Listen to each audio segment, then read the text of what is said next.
오늘 이 시간 우리에게 주신 하나님의 말씀은 요한 1서 3장 4절부터 9절까지 말씀입니다.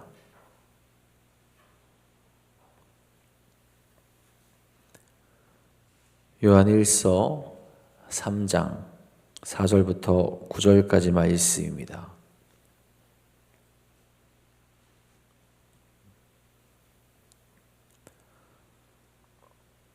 오늘 이 시간 우리에게 주신 하나님의 말씀 다 같이 한 목소리로 받들어 읽도록 하겠습니다. 죄를 짓는 자마다 불법을 행하나니 죄는 불법이라. 그가 우리 죄를 없애려고 나타나신 것을 너희가 아나니 그에게는 죄가 없느니라. 그 안에 거하는 자마다 범죄하지 아니하나니 범죄하는 자마다 그를 보지도 못하였고 그를 알지도 못하였느니라. 자녀들아, 아무도 너희를 미혹하지 못하게 하라. 의로 행하는 자는 그의 의로우심 같이 의롭고 죄를 짓는 자는 마귀에게 속하나니 마귀는 처음부터 범죄함이라. 하나님의 아들이 나타나신 것은 마귀의 일을 멸하려 하심이라. 하나님께로부터 난 자마다 죄를 짓지 아니하나니 하나님의 씨가 그의 속에 거함이요 그도 범죄하지 못하는 것은 하나님께로부터 났음이라. 아멘. 오늘도 우리의 참된 소망 되시며 능력 되시는 하나님만을 바라보며 하나님과 함께 나아가는 귀하고 복된 하루 되시기를 간절히 소망합니다. 여러분, 우리가 우리의 삶을 살아가다 보면은 우리도 알게 모르게 법을 어길 때가 있죠. 혹은 법이 아니더라 하더라도 기본적인 에티켓이나 도덕적인 부분들을 어길 때가 있게 됩니다. 그런데 그런 것을 아무렇지 않게 생각하는 사람들도 있죠. 그러다 보면 누군가에게 피해를 줄 수 있고 혹은 그 대가가 자기 자신에게 돌아갈 때가 있습니다. 여러분, 의외로 이런 불법적인 것들이 생각보다 많이 일어나는 곳이 어디냐? 시골에서 그렇게 많이 일어나요. 물론 악의적으로 그렇게 행동하는 것은 아닌데 상황적으로 그렇게 만드는 경우가 있습니다. 근데 그래도 불법은 불법이죠. 제 친구 중에 섬에 살았던 친구가 한 명 있었어요. 대학교 친구인데 이 친구의 말을 들어보니 고등학생 때 한번 경찰서에 잡혀간 적이 있답니다. 왜 그런가 했더니 무면허로 운전을 했대요. 그러다가 경찰한테 걸려서 잡혀갔다라는 거죠. 물어봤어요. 왜 너 면허도 없는데 왜 무면허로 운전을 했냐 했더니 섬이니까 경찰도 많이 없고 그래서 보통 한 고등학생쯤 되면은 거기 섬에 살았던 친구들은 다 운전을 했대요. 그래서 그냥 운전을 한 건 아니고 부모님 일을 도와준다고 합니다.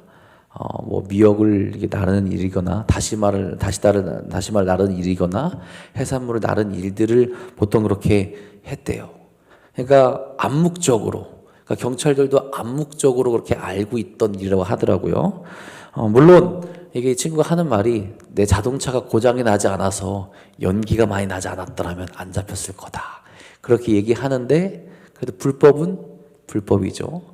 그렇죠. 의도가 어떻든 어떤 일이든 불법을 저질렀기 때문에 경찰한테 잡혔고 그리고 법을 어겼기 때문에 경찰서까지 끌려가고 다행히 거기서 이제 경고만 받고 이제 풀려나게 된 거죠. 여러분, 우리도 어떤 존재입니까? 하나님의 자녀로 부름받은 존재들이죠. 예수 그리스도를 믿음으로 말미암아 죄의 속박을 끊고 은혜로 살아가게 된 자들입니다. 그렇다면 우리의 삶은 분명히 경계가 나눠져야 되죠. 나는 어디에 속해져 있는가? 나의 삶은 무엇을 바라보고 가고 있는가? 이전과는 다르며 분명히 죄에 속한 것이 아니라 죄가 무엇인지 알고 있기 때문에 이젠 죄로 나아가는 모습이 아닌 하나님께로 나아가고 거룩한 삶으로 나아갈 수 있어야 한다는 거죠. 그런데 우리의 삶이, 우리의 모습이 이전의 삶을 자꾸 바라보려고 합니다. 전에도 괜찮았지. 그렇다면 지금도 괜찮지 않을까? 그렇게 말하며 우리를 죄로 나아가도록 그렇게 우리를 끌어당기는 거죠. 하지만 오늘 말씀에서 분명히 죄에 대해서 선포합니다. 그것은 불법이요 우리 삶에서 함께서는 안 되는 일이라 라고 그렇게 이야기를 합니다. 4절에 말합니다.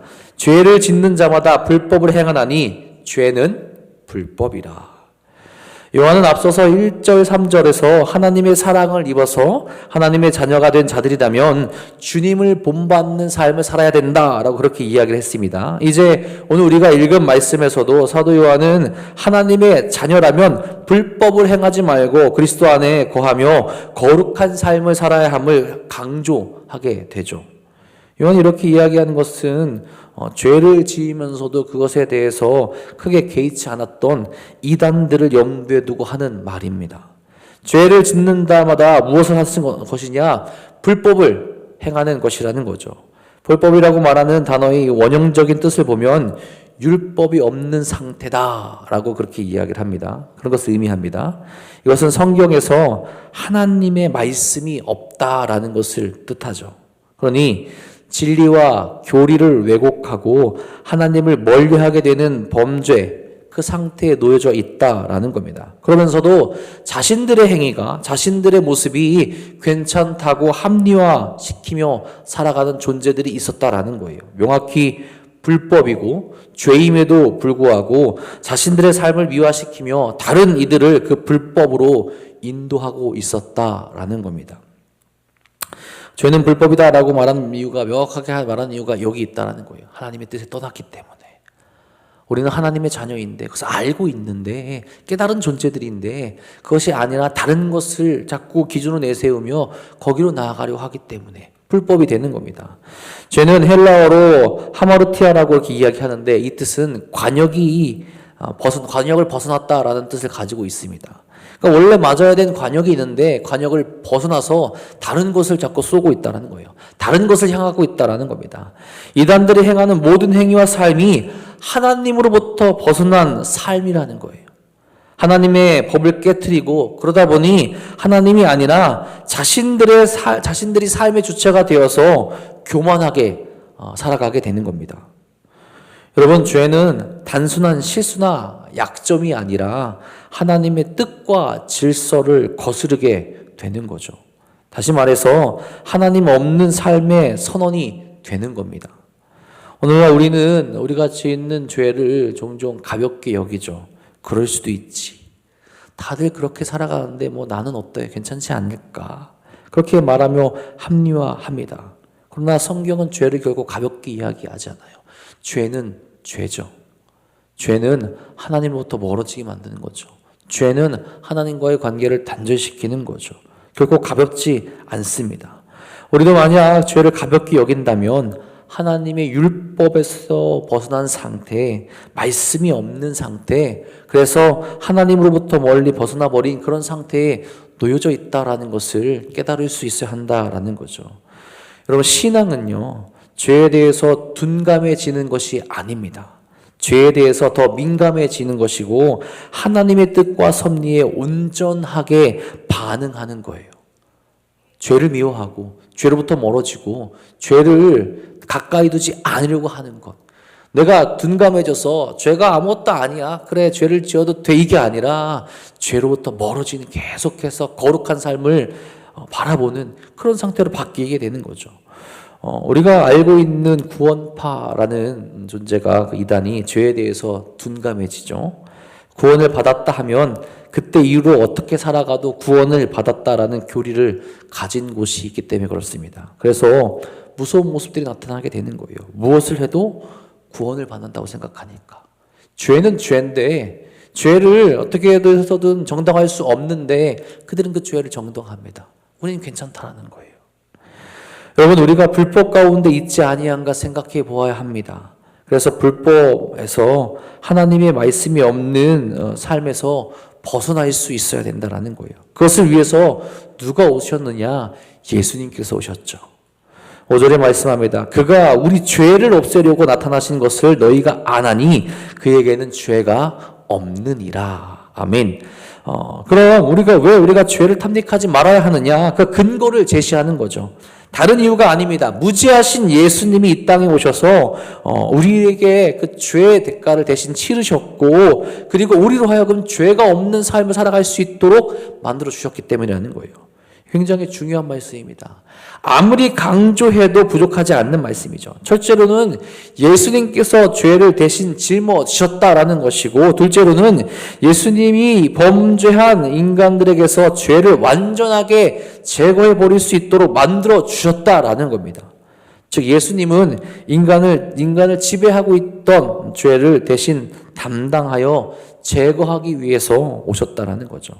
그런즉 예수님 안에 있으면, 예수님을 통하면 어떻게 된다라는 겁니까? 죄가 사라진다라는 거예요. 죄가 없어진다라는 겁니다. 죄로 나아가지 않게 된다라는 거예요. 여러분, 우리는 종종 예수님을 죄를 용서해 주시는 분으로만 이해하려고 합니다. 물론 틀린 말은 아니에요. 하지만 거기서 멈춰서는 안 된다라는 거예요. 예수님은 우리를 죄 가운데 그대로 두지 않는 분이시고, 죄에서 건져내어서 거룩한 삶으로 이끌어 가시는 분이라는 것을 알고 있어야 돼요.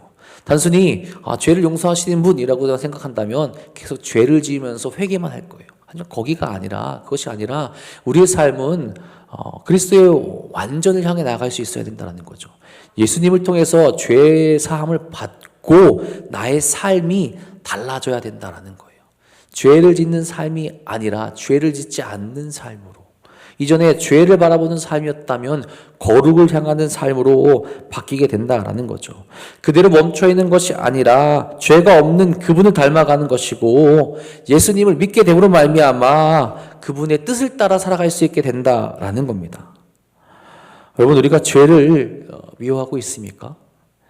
죄로부터 멀어지고 죄를 가까이 하지 않으려고 노력하고 있습니까? 죄가 없으신 예수님을 닮아가는지 생각해 볼 수 있어야 한다라는 거죠. 그래서 6절에 계속 말하는 겁니다. 그 안에 거하는 자마다 범죄하지 아니하나니 범죄하는 자마다 그를 보지도 못하였고 그를 알지도 못하였느니라. 여러분, 우리가 죄를 극복할 수 있는 길은 다른 데 있지 않습니다. 나의 힘만으로는 절대로 이뤄낼 수 있는 일이 아니에요. 그리스도 안에 거하며 살아야 가능한 일입니다. 인간의 죄를 없애기 위해서 오신 예수 그리스도를 마음에 모시고 사는 자마다 범죄하지 않는 삶으로 나아갈 수 있게 된다는 거죠. 물론 여러분, 이 말씀이 이제 예수님을 믿은 뒤로 죄를 한 번도 짓지 말고 살아가야 한다라는 것을 뜻하는 것이 아니죠. 만약에 다시 한 번이라도 죄를 짓는다면 예수님을 모르는 자냐? 그렇지는 않다라는 거죠. 여기서 요한이 말하는 핵심은 완전 무결이 아닙니다. 완전 무결한 분은 예수님밖에 없으시죠. 그 완전 무결한 분을 따라 지속적인 삶의 방향이 죄로부터 멀어지는 것, 그래서 궁극적으로 예수 그리스도의 완전을 향해 나아가는 것을 지향하는 겁니다. 예수 안에 거하는 사람은 죄를 삶의 방식으로 남겨두지 않습니다. 그렇게 죄를 짓고도 아무렇지 않게 살아갈 수 없게 되는 거예요. 그리고 그것이 증거가 되죠. 죄를 지었을 때 괴로운 것, 그리고 다시 주님께 돌아가 죄를 고하고 회개하는 모습, 그리고 이전에 지었던 죄를 다시 짓지 않기 위해 내 자신을 돌아보며 하나님의 거룩한 말씀 안으로 들어가는 그 삶의 모습들이 나타나게 된다라는 거죠. 부족하겠지만, 실수할 수 있지만, 이전에는 죄를 짓고도 아무렇지 않았다면 이제는 죄를 짓고 하나님 앞에 회개하며 괴로워하며 눈물을 흘리며 더 거룩한 삶으로 나아가는 삶의 방향성, 모습이 나타나게 된다는 거죠. 이러한 거룩한 삶의 모습이 나타날 때 죄를 지을 수는 있지만 죄가 우리를 지배하지 못하게 됩니다. 예수의 이름으로 그것을 단호하게 물리칠 수 있게 된다는 거죠. 근데 여러분, 요한은 이 반대되는 모습에 대해서 단호하게 이야기하죠. 죄를 짓지 않는 자, 죄를 떠나는 자들은 분명히 있었는데 여전히 공동체 속에서 죄를 지으면서도 떳떳하려고 하고 아무렇지 않은 자들이 있었다라는 거예요. 그래서 그들에 대해서 단호하게 이야기합니다. 7절 8절에 이야기하죠. 자녀들아, 아무도 너희를 미혹하지 못하게 하라. 의를 행하는 자는 그의 의로우신과 같이 의롭고 죄를 짓는 자는 마귀에게 속하나니 마귀는 처음부터 범죄함이라. 하나님의 아들이 나타나신 것은 마귀의 일을 멸하러 하심이라. 아멘. 그리스도 안에 거하는 자는 적극적으로 그의 의로우심을 본받아 살아간다라는 거죠. 하지만 그렇지 못하고 죄를 짓는 삶의 모습으로 계속 나아가는 자는 주님께 속한 것이 아니라는 거죠. 어디 속했다는 겁니까? 마귀에 속해 있다라고 이렇게 이야기를 합니다. 그들이 어디에 속해 있는지에 대한 증거가 삶으로 나타나게 된다라는 거예요. 여러분, 마귀는 어떤 존재입니까? 처음부터 범죄한 존재다라고 그렇게 이야기를 하죠. 즉 인간이 창조되기 전부터 벌써 교만하여 타락한 마귀가 있었고 이들에 의해서 범죄가 나타나게 되었으며 인간의 타락도 이루어지게 되는 거라는 거죠. 마귀는 모든 인간의 범죄의 근원이 되고 죄를 모든 자들의 아비가 된다라는 겁니다. 그래서 세상의 어두운 곳의 권세를 주관하는 그런 존재들이라는 거예요. 여러분, 이 말씀은 우리를 불안하게만 하는 말씀이 아닙니다. 분명한 영적인 기준을 세우게 하는 말씀인 거죠. 우리의 말과 삶의 모습과 방향이 어떤 열매를 맺게 되는가에 따라서 우리가 어디에 속해 있는지를 나타내 주게 되는 거죠. 의를 향해 나아가고 있는지, 그래서 예수님께 속한 것인지, 아니면 죄를 당연하게 여기면서 마귀에 속한 자로 살아가고 있는 것이 아닌지 영적인 기준을 내세우면서 우리로 깨닫게 하는 겁니다. 당신은 지금 어디에 속해져 있습니까?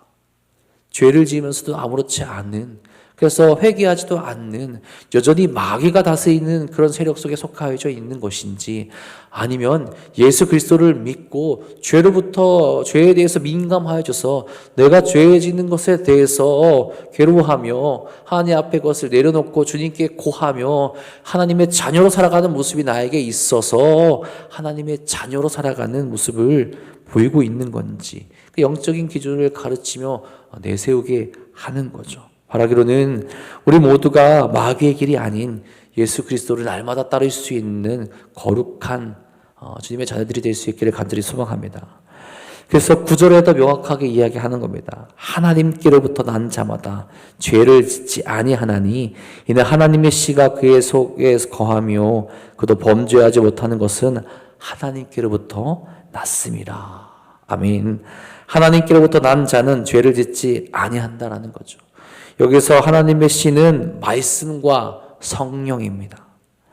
하나님의 말씀은 우리를 움직이는 힘이 있습니다. 그래서 우리로 하여금 죄가 무엇인지 알게 하고 죄로부터 멀어지게 하는 것이 무엇인지 알게 하고 거룩한 것을 바라보게 하죠. 그래서 거룩한 삶을 살아갈 수 있게끔 우리로 하여금 그런 것들을 깨닫게 합니다. 그리고 성령은 우리 안에 내주하시면서 우리의 삶을 인도하시죠. 주님께서 기뻐하시는 것이 무엇일까? 하나님께서 또 주님께서 말씀하신 것들을 우리에게 깨닫게 하시고 그 말씀들이 무엇을 의미하는 건지 우리로 하여금 깨닫게 하여서 그 길로 또한 성령의 열매를 맺게 하는 삶으로 우리를 인도하신다라는 거죠. 그래서 하나님께로부터 난 사람 안에 이전과는 다른 생명이 심겨지게 된다라는 거죠. 그래서 예전처럼 죄를 지을 수 없고 죄 가운데 평안할 수 없게 되는 거죠. 그렇게 함으로써 더 이상 죄의 자녀가 아니라 하나님께 속한 하나님의 자녀로 살아가게 된다라는 겁니다. 여러분, 우리는 누구입니까? 여전히 죄를 가볍게 여기는 죄의 자녀입니까? 아니면 죄와 싸우고 있는 주님의 자녀입니까? 완벽을 말하는 것이 아니라 죄와 타협하지 않으며 하나님께로 향하는, 그래서 그런 모습으로 거룩한 삶으로 나아가는 자들이 될 수 있어야 한다라는 거죠. 오늘도 우리는 죄에서 멀어지게 만드시는 예수님을 바라보며 하나님의 자녀로 나아갈 수 있는 우리가 되길 간절히 소망합니다. 우리를 위해서 이 땅에 오셨고 그 죄를 멀리하기 위해서 우리로 하여금 주님을 만나게 하셨고 바라보게 하셨습니다. 그 사람과 은혜를 기억하며 더 이상 죄에 휘두르는 것이 아니라 은혜 안에 쌓여 은혜로 살아가며 죄를 멀리하는 우리 사랑하는 도난교회 성도님들 되시기를 주님의 이름을 간절히 축복하고 축원합니다. 기도하겠습니다. 하나님, 오늘도 우리가 거룩한 삶으로 나아갈 수 있기를 간절히 소망합니다. 끝까지 주님만을 바라보며 주의 은혜 가운데 거하며 거룩한 삶을 살아갈 수 있는 우리 인생이 될 수 있도록 역사하여 주옵소서. 무엇을 우리가 바라보고 있습니까? 세상의 자랑이 아니라 세상이 말하는 것이 아니라 세상의 가치가 아니라 오직 주 예수 그리스도의 은혜만을 바라보며 거룩한 삶으로 나아갈 수 있도록 인도하여 주옵소서. 연약한 저희들을 알고 있으셨기에 주께서 친히 이 땅에 오셔 우리의 죄를 담당하여 주셨고 우리로 하여금 죄의 길이 아닌 생명의 길, 거룩한 삶을 살아갈 수 있게 하심을 분명히 깨닫게 됩니다. 오늘도 그 주님의 은혜를 기억하며 우리가 흔들리지 아니하고 행복하고 복된 삶을 살아갈 수 있도록 인도하여 주시옵소서. 여전히 세상 가운데 거짓된 일들을 말하며 어리석은 삶을 살아가야 한다라고 말하는 자들이 있지만 그것에 미혹되지 않게 하여 주시며 명확하게 주님만을 바라보 나갈 수 있도록 역사하여 주옵소서. 오늘도 주 앞에 나와 함께 기도하게 됩니다. 거룩한 삶을 살기 위해, 죄로부터 멀어지기 위해, 주님께서 주시는 그 은혜로운 삶을 살기 위해 오늘도 함께 기도하게 됩니다. 부르짖는 저들의 기도에 응답하여 주시며 오늘도 살아계신 주님을 경험해 나갈 수 있는 거룩한 하루 될 수 있도록 역사하여 주옵소서. 혹 육적으로나 영적으로 연약하여서 넘어지고 힘들어하는 이들이 있습니까? 사랑하는 성도들 주님께서 친히 찾아가 주셔서 위로하여 주시고 회복하여 주사 날마다 주의 의대 가운데 거할 수 있도록 인도하여 주옵소서. 오늘도 주님께서 사랑하는 이들과 함께하여 주시며 거룩한 삶으로 이끄실 것 믿사오며 우리 참된 소망 되신 우리 구주 예수 그리스도의 이름으로 감사하며 기도합니다. 아멘.